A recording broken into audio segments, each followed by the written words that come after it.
Pinapatawag po ng radyo siya si Olivia Ilagan. Ma, may kulang pa daw po na documents sa school. Asan ba na kayo, Ina?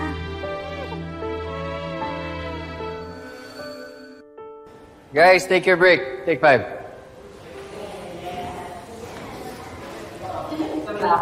Libby, usap tayo.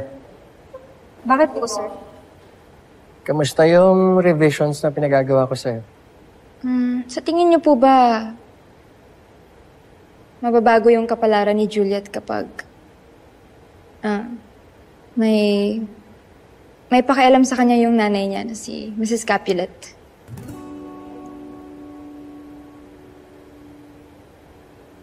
Hindi natin masasabi.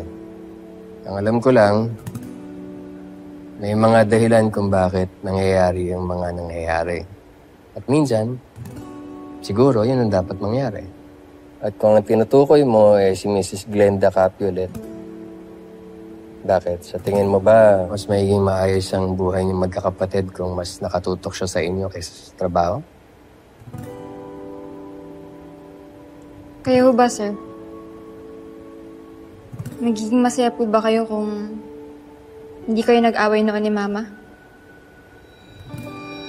Victor.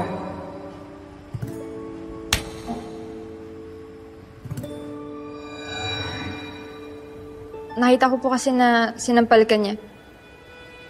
Siguro, sinaktan niyo po siya, no? Kaya ganun siya kagalit sa'yo. Napakasimpleng tanong lang po nun, Sir V.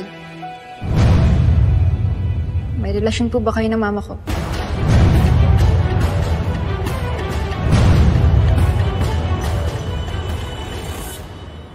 Meron.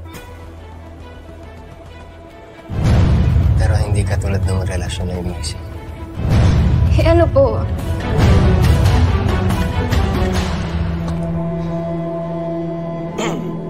Sir V, meron po ba tayong blanket dyan? Bakit? Sa training po namin ni Zef bukas. Bukas po. Bakit ako tinatanong mo? Mukha ba akong taga-tabi ng props?